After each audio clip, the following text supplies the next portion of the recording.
Hey, good morning. Sorry to break up any conversations. You guys keep talking if you need to. We like people connecting.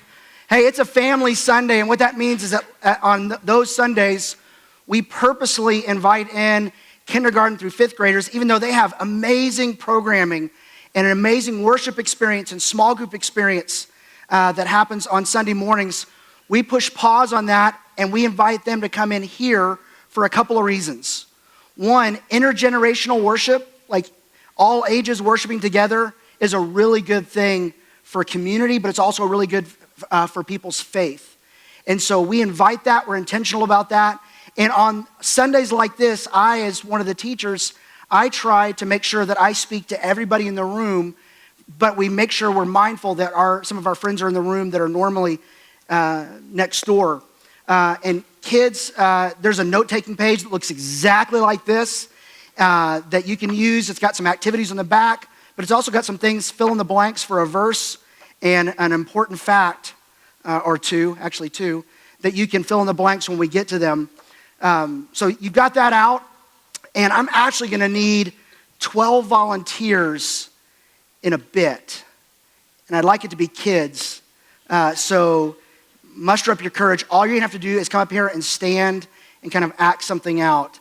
And if I don't get enough kids, then what I'll do is I'll just start going older and middle schooler, high schooler, college student, senior adults. Like, I'll just go all the way, whatever you classify. But I'd like to have kids for this illustration. Anyway, if you have your Bibles, turn to Matthew chapter 14, and I want to teach you a tool for studying the Bible. It doesn't work in all of the Bible, but there's certain parts of the Bible that are considered narrative. A narrative means like there's a story being told. And really, the whole Bible is one big story being told, that God creates the world and God creates us. And then we make some bad choices and we wreck the whole thing. And then God pursues us and makes it right. Well, when you're reading a story like this, we're starting to read something that happens in Jesus' life. The Gospels are narratives. They're stories. They're true stories. There's someone sat down, 4 different people, Matthew, Mark, Luke, and John, sat down and said, I want to tell the story of Jesus as accurately and clearly as I can, so I can introduce other people to the Jesus that I've known and followed. Some of them literally followed him as his disciples. Some were people that came in later and were believers in Jesus. But when we read these, they're 4 unique accounts. And Matthew actually was one of the guys, one of the 12 disciples. Sometimes they're called apostles that followed Jesus around. And Matthew gives us the story. So if you're ever reading a story like this, here's a tool that could help you. When you start reading, it says, when Jesus heard, he's telling a story about something that happened. It happened. It really happened. So put yourself in the story. You weren't there, but what would it feel like if you were? What would you see? What would you hear? What would you smell? What would you say? What would you do? Like, if you were in this story, if you were part of the crowd, what would it be like? So use your imagination. And most of us, God gave us a very creative mind and imagination. So imagine what it would be like to be actually part of this as it was happening. You're not reading about something that happened. Read it as if it's happening and you're right there. So this day, here's what happened. Put yourself in this story.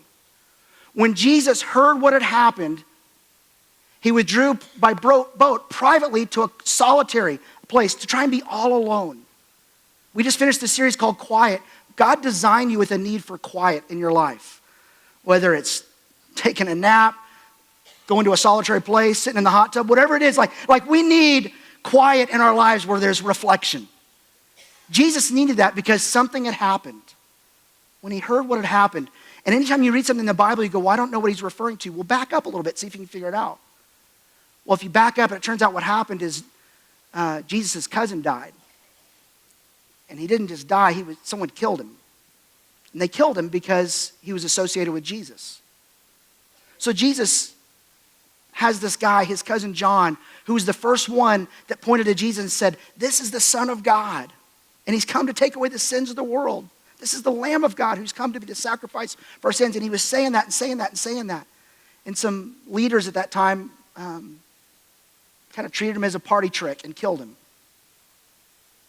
And Jesus is grieving the loss of the person who was faithful to point people to him, his cousin.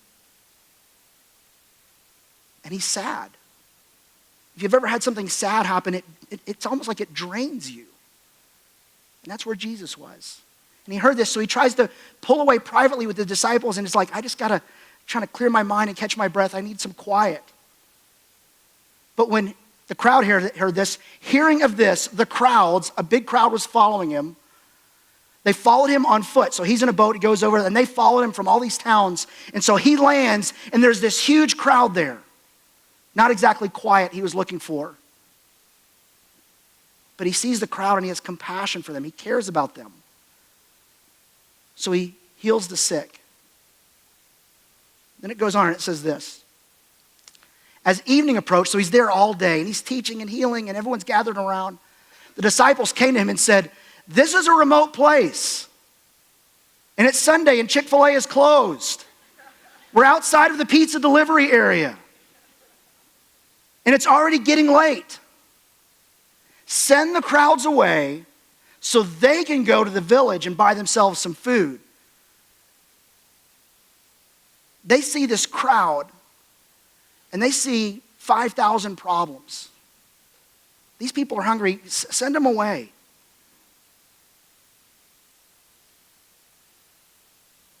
But Jesus saw 5,000 people. They weren't problems. They were people. And he says, let's do something about this. But what's amazing in this whole story, the goal of this is not just to feed people's appetite. It's to feed somebody's faith. And he wants to do something here. And it's more than just giving somebody a meal. He wants to give them something that they can see and believe. And he wants to build this big faith. It goes on to say, we only have here these 5 loaves of bread and 2 fish, they answered. And Jesus says, they do not need to go away. You give them something to eat. And their response was, we have 5 loaves of bread and 2 fish, they answered. And Jesus wasn't trying to avoid solving the problem. He's like, I don't know, you figure it out. Sometimes someone's in your life and they give you something kind of challenging to do because it helps you grow as a person, as a leader. This wasn't just about leadership development. This wasn't just about growing life skills. He wanted to grow a big faith in his disciples. And they kind of point out, we can't give them something to eat. We only have these 5 loaves of bread and 2 fish. And when I was a kid, they used to have these drawings of what it looked like. And it was usually these big loaves of bread. But in reality, what I learned is actually, this is the food of somebody who didn't have a lot of money. This was kind of the sack lunch somebody would pack. And it was 5 little rye kind of, barley pieces of bread and 2 salted fish. Salted so it would last. So that's what they have. And then we find out a little bit more because this is the only miracle of Jesus that's recorded in all 4 Gospels. Matthew writes about it. Mark writes about it. Mark was probably the cousin of Peter, one of the disciples. Luke writes about it. Luke came in later and he decided to carefully investigate everything about Jesus and the early church. And Luke and Acts are his 2 books. And then John was a disciple. He writes about it. All 4 write about it, so it must be important. And in John, he gives a little more insight. Maybe he read Matthew's and go, hey, you kind of left a little bit out. I want to kind of remind some of the details here because he talks about who said there's only 5 loaves and who said there's only 2 fish and how did this play out. And in John chapter 7, it says this. Philip is the one that said it. It says this. Philip, one of the disciples, answered him, we could have 8 months' wages, 8 months of working and paychecks, 8 months of paychecks would not buy enough bread for each one of these people here to have a bite. So Philip kind of says, what you're asking isn't really realistic. Like, you know what we make for a living, Jesus. We work for you and, we don't have, and like we could work 8 months of our life and we couldn't have enough even just to give people like a Costco sample platter of each. Like we don't have enough resources here. And another of his disciples, Andrew, who is Simon Peter's brother, spoke up. He said, here's a boy with 5 small barley loaves and 2 small fish. Now, Andrew is a really interesting guy. We don't read a lot about him in all 4 of the Gospels. We don't read a lot about him. But almost every time Andrew shows up, he's bringing somebody to Jesus. Andrew brings his brother, Simon Peter, to Jesus to meet him. Makes an introduction. Here, he brings this boy who has a sack lunch, and he brings him to Jesus. When Jesus was about to do the Last Supper, there were some God-fearing Greeks. They were not Jewish, but they were there to participate in the festival, and they want to see Jesus, and Andrew's the one that kind of tries to make the introduction. Andrew's always bringing somebody to meet Jesus every time we see him, and I think they write about him that way for a reason. This was a guy that recognized that the best way to serve others is to introduce them to Jesus. The best thing he could do for somebody is not try and solve their problem or just send them away and say, hey, we'll mention you to Jesus and we'll pray for you. Like his goal was always to connect people to Jesus. That's the best way you could serve somebody. Give them a meaningful connection to Jesus, a meaningful introduction. So Andrew does that. And in this case, he's bringing this boy with 5 small barley loaves and 2 small fish. But then he asks, Philip, or Andrew says, but how far will they go among so many? And basically, this one kid, all he has is a lunchbox. This is my lunchbox. That's all he has, a lunchbox. So imagine walking in the United Spirit Arena. There were 5,000 people there that day. But one of the Gospels points out that typically the way in a Jewish community at that time in history would count people, they would only count the men, 5,000 men. So there's also women and children. And we know there were children there because at least one snuck in and he brought a lunchbox, and it's a good thing he did. Because he's the only one apparently that thought ahead, but chances are his mom packed his lunch. Because it was a sensible meal for that time. It wasn't all candy, right? Like I'm afraid if it was me when I was a kid, I would have showed up and he goes, Andrew says, well, Brown, this kid, but all he's got is a bunch of fruit roll-ups and some Coke, like soda. Like this is all he's got. But this guy, Andrew, brings this kid, and that's all he has. He has this lunchbox. Not this one specifically. But he shows up with this meal. And there's some really good lessons in this too. Like Jesus picked the oddest people to use to do big things. And here he uses this kid. We don't know his name. And we don't hear much about him except from, and I don't think this was a bully taking his lunch money kind of thing where Andrew takes his lunch and brings it to Jesus. I mean, you get the idea they probably did it willingly. I don't know. But he comes up, and there's this important lesson you see throughout the Bible, and we talk about this a lot. You are never too young to be used by God. There's no age limit on the life God can use. And sometimes the simplest things God can multiply into a big impact. In this case, all the guy did was have his lunch and says, I'll share my lunch. I mean, sometimes that can go a long way. You may not feed the United Spirit Arena, but that's about the size of the crowd he fed. 5,000 men plus women and children is probably the United Spirit Arena. A packed house to see a Tech basketball game. So that's a big crowd. And this kid probably never looked at life the same way, recognizing that God took what I had and used it for a big purpose.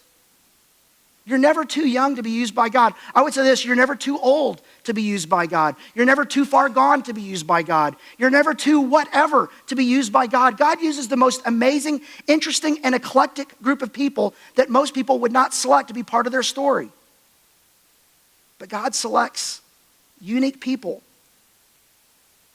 that are surprise characters in his story to do big things. So this kid he brings his lunch, and all they have really is, I've got goldfish crackers. I thought that was appropriate. That's all he's got. Like if I were to use this just to feed this room, like everybody wouldn't even get a bite. Like I don't know how many are in here, serving size. It didn't tell me how many crackers are in here, just as one pack. But I think maybe you guys would get some. You know what? I always lean to this side. I'm going to lean. You guys back there would get some. No, I tell you what. The front row is always empty. You guys would get some to start off with. Should sit in the front next time. Anyway, Jesus sees the kid only has the fish and the loaves. And he says, bring him to me. Bring them to me. Matthew 14:18. Bring them here to me. And this kid learns this valuable lesson that you'll never know what God can do with what you have until you bring it to him. And the application of this story is not, hey, next time you're at the United Spirit Arena and the concession stands are closed, look for a kid with a Happy Meal and bring it to Jesus. It's not that. This is not about feeding people. It's about building a big faith. God's goal this day was not catering. It was faith building. And these are actually the blanks you're filling in if you're doing the note-taking page on important fact number 2. You'll never know what God can do with what you have until you bring it to him. And I don't know if the kid brought it to him or Andrew brought it to him, or I don't know how the exchange happened, but eventually it ends up in Jesus' hands. And then this is what happens next. He directed the people to sit down on the grass. Taking the 5 loaves and the 2 fish, and looking up to heaven, he gave thanks. And he broke the loaves. And then he doesn't give them to the people. He gives them to the disciples. And the disciples gave them to the people. And there's something very intentional about what he's doing here.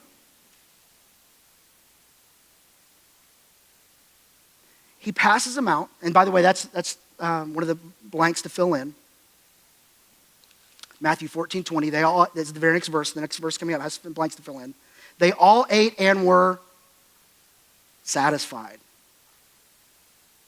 Like fish and loaves are the meal of people who don't have a lot in that time. But the people ate it and they were satisfied. And isn't it interesting that Jesus was grateful? Like he expressed his thanks to God for providing it. And the disciples picked up 12 basketfuls of broken pieces. Hey, do I have 12 kids that could come up here and help me with something? Okay, go ahead and come up. 1, 2, 3, 4, 5, 6. Yeah, come on up. 7. Sure, just come on up. 1, 2, 3, 4, 5, 6, 7, 8, 9, 10. I need 2 more. 2. Yeah, sure, come on up, 2 more. How many do I have? 1, 2, 3, 4, 5, 6, 7, 8, 9, 10, 11, 12. You know what? You can come up too. That's okay. Jesus did have 12 disciples, but this will work. Okay. So in the end, you guys line up straight across. Line up straight across. Just right over here. Right over here. Yeah, there you go. Hey, Cash, come over here. You stand right here. You stand right here by me, okay? And you just line up right here. And Cash, you take 1 step this way. Do we have 12 here? Someone count. I can't. Well, okay. From here over, do we have 12? Okay. So Cash, you're going to be Jesus. Okay. Man, he didn't even bat an eye. He's like, I'm up for it. All right. So I want you to come here and hold this. Hold this. And then, at the end of this thing, everyone's satisfied. It started, actually, I do need one more. Could I get one more person to come up? Anybody? You're the star of the story if you come up. I'm just saying. Where? Is someone's hand raised? All right, I'll have to do it unless someone comes up right now. You're going to do it? Okay. And you stand right over there. Okay. This is the kid with the lunchbox. This is Jesus with his Harry Potter specs, Hogwarts jacket. It's a modern retelling. These are the 12 disciples. So at the end of it, the one lunchbox ends up, follow me, Cash. Follow me, Jesus. Wow. Jesus said, follow me. I just follow me. That's interesting. Hey, so there you go. There you go. There you go. There you go. Keep coming. There you go. There you go. Can you eat it? That's a great question. Yes, you can, but not yet. Okay, so Cash, come down here.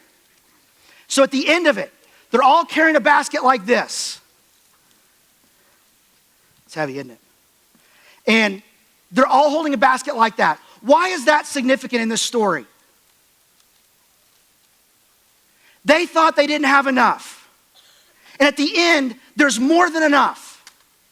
And at the end, they're all holding a basket. And they look down, and they thought, we don't have any. But now they all look down at their basket full of fish and bread. Look at it.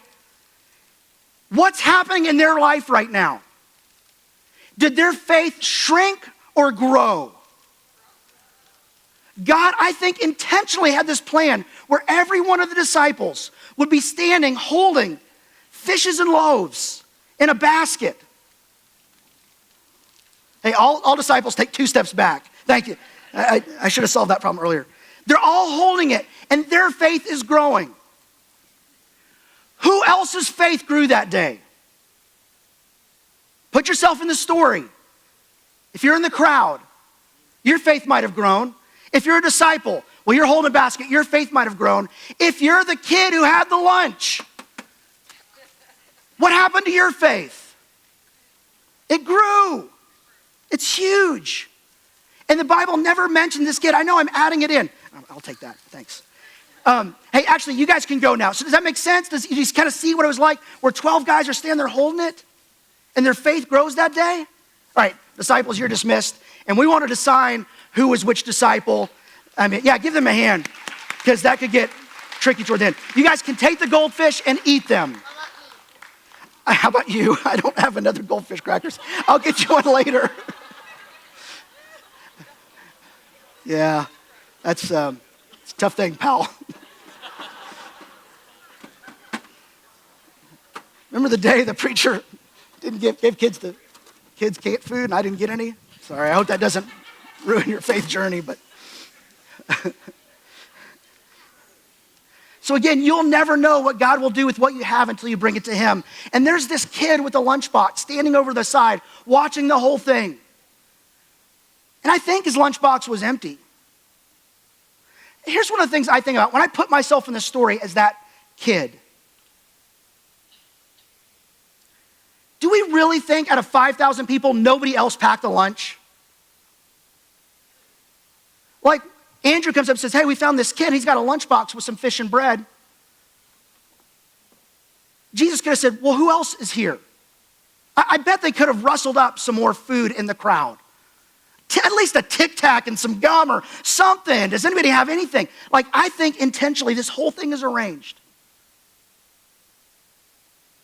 That one life is used with a little to impact many in a big, big way.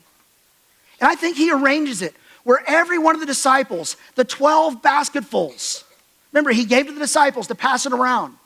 And as they're going, and I wonder if some of them were stingy. No, not too much. Just take a little bit, Like I wonder how that went out. We don't know. But we use our imaginations to think, what was that like? But at the end, they're all standing there looking down at a basket full of food when originally all they had was a lunchbox that seemed empty. And I think God purposely puts us in situations where we don't have much, but we trust him with it. And he uses it in a big way because he wants to do something big in our lives. So the question for you is, what do you have? Like in your life right now, not what are you having for lunch, but what's in your lunchbox? Like what is the thing that you bring that God has given you in life? And it could be your gifts or your talents or your abilities. It could be your influence, your relationships. It could be where God's put you or placed you in life. It could be your history, your background. That for you, it's about pain or maybe even failure. But there's something that God says, you know what, I can use that. I could feed a lot of people with that little piece of your story. I could really do a lot with that thing that you kind of discredit. It's not much of a gifting. You know, you may think, not much of yourself, but I think a lot of you because I've created you and I made you in my image and I made you unique with your gifting and experience. Would you just trust that to me? See, trust in God is the bottom line of this whole story, but the question you have to answer is, what is it that you have? And are you giving it to him and saying, God, use this for your good purposes? Because here's one of the other things that's really important. What you have is exactly what God needs to do what he wants to do through you. What you have is exactly what God needs, I missed a word there, to do what he wants to do through you. Like what you have it for a reason.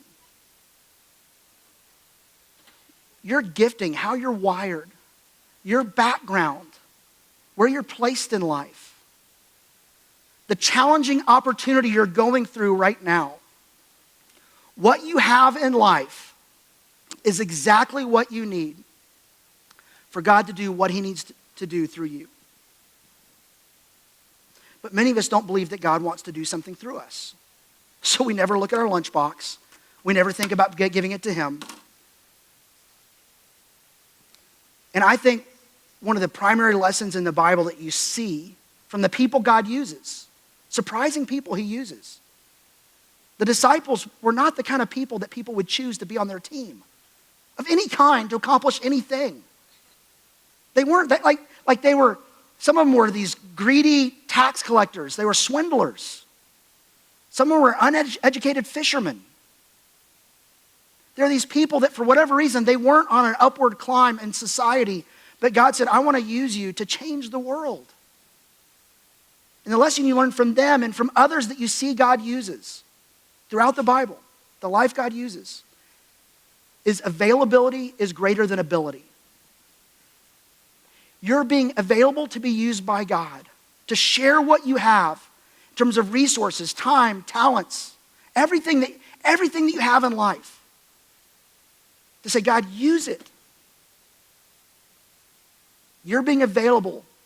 Your availability means a lot more than your ability, but ability matters. What you have, you're wired the way you are for a reason. Figure out the why and use it.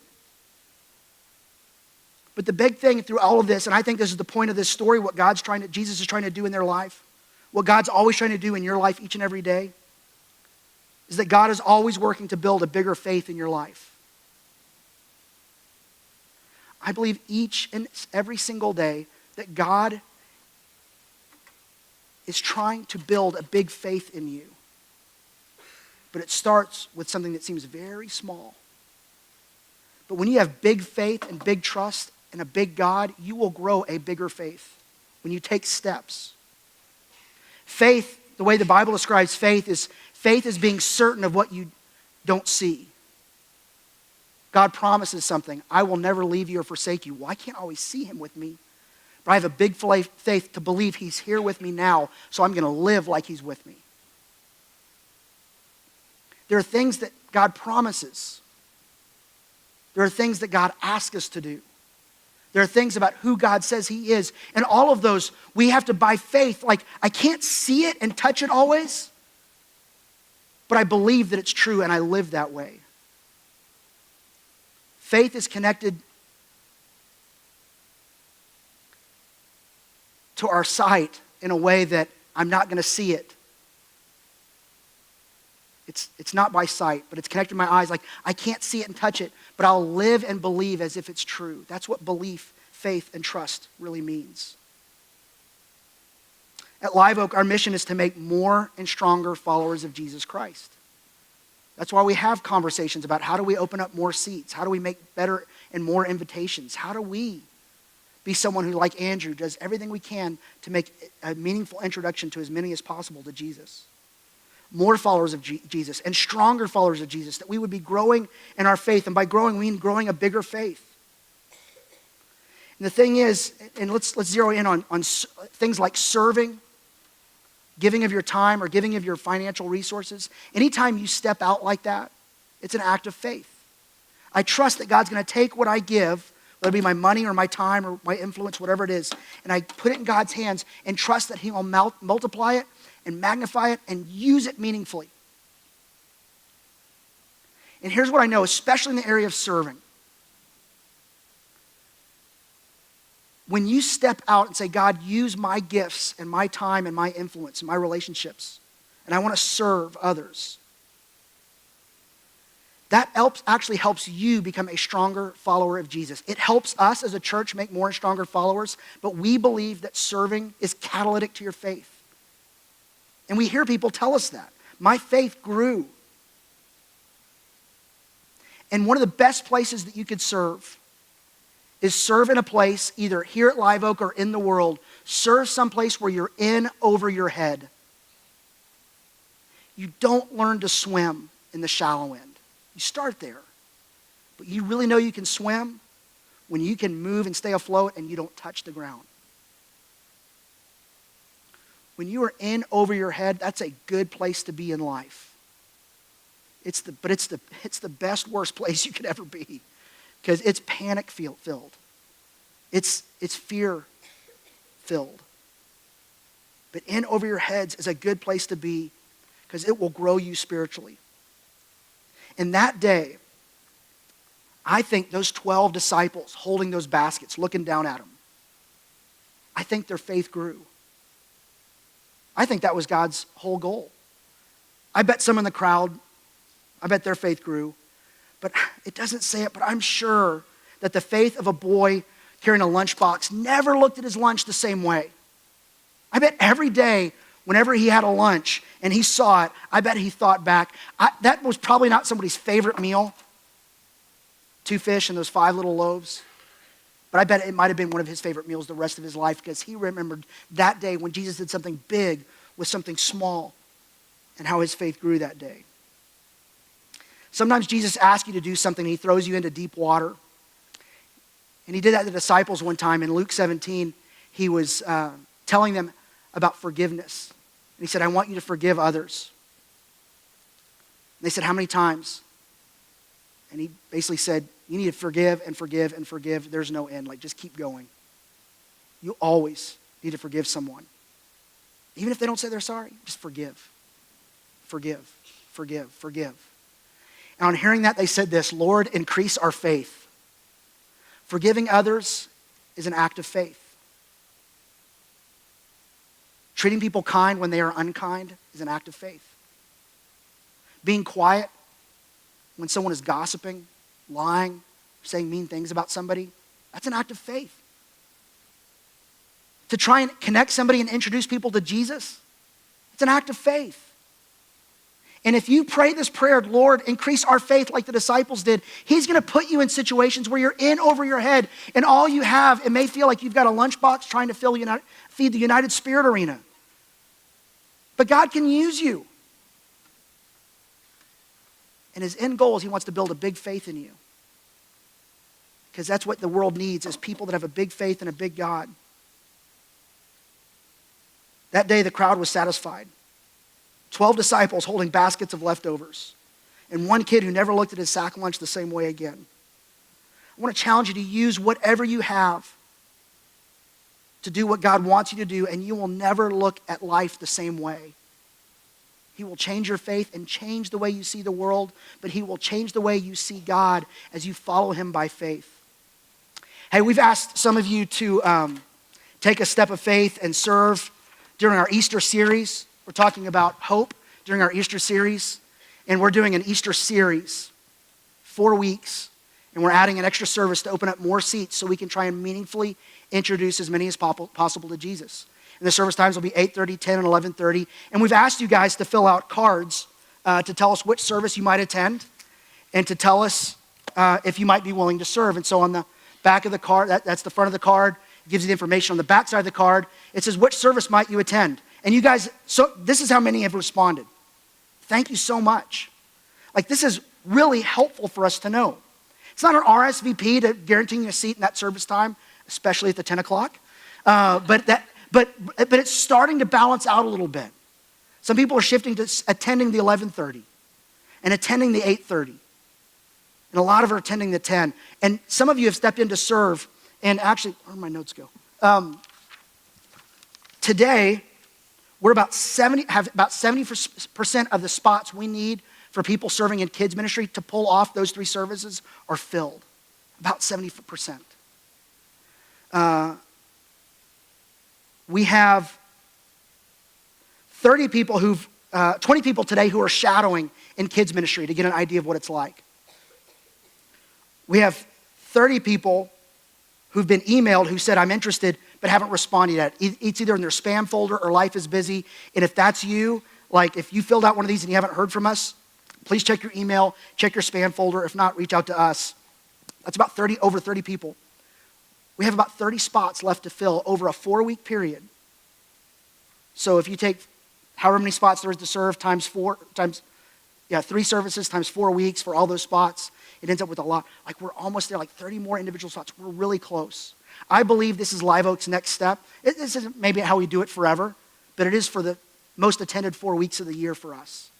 And I just want to thank you for filling out this card. And if you haven't done it yet, they're probably around you somewhere, either on the floor if you're in the front row, you 3, or everyone else, it's in the seat back pocket in front of you. If you think you might know what service you would attend over that series, please tell us. It helps. If you've already told us, don't worry about it. We got it. If you are interested in serving in kids ministry, we're really close to filling those spots. 1 or more times over those 3 weeks, you don't serve in kids ministry already, or you think, hey, I want to serve in a new and unique way in kids ministry, please give us your name and email address. Drop it in one of the baskets as you leave. Drop it in one of the offering stations, or you can, like Brandy said, you can do it through the app. Here's the thing, like for us, this is a bit of an act of faith, and the staff feels a bit in over our heads, because I know we're asking a lot of them and of you for those 4 weeks. But to me, it feels like I think the end result will be kind of like one of those baskets the disciples were holding. And I know every one of these for you, sometimes you're just doing it because you care about your church, or I don't know, maybe you owe me money or something. I don't know, but you did that. For whatever reason, I thank you. But I want you to view it as an act of faith, that if you're inviting during that series, if you're attending differently, if you're serving differently or serving at all in that series, I want you to view it as an act of faith, because I think God takes what we do by faith and he does more than we think possible. And I really believe during that 4 weeks, God is going to do something significant. So if you haven't done it already, fill out the card, drop it in the basket as you leave, or drop it in an offering station. And I just cannot thank you enough. I mean, all of these cards that you guys have filled out, they mean a lot to me, and I think it's going to make a difference. So thank you. Let's stand for closing prayer. God, thanks that you use people that don't seem likely to be used, because that's me. I know my flaws, and I know my limits, and I know I'm in over my head a lot of days, but thanks that that's the perfect place to be for growing a big faith, and that, God, you can use anybody. God, I pray you'd give us an opportunity this week where we have to, by faith, trust you. And we take what we have and we give it to you, and you use it. And maybe it's as simple as being kind to someone who's being unkind. It's forgiving someone who's done us wrong. Maybe it's holding with our open hand our time or our money or our influence or a relationship, whatever it is. Thanks that when we do something by faith, because we do what you asked us to do and believe that you're going to make it right, help us to take that step and grow our faith in that process. And God, thanks for the people at Live Oak, how generous they are with their giving and of their time and their money.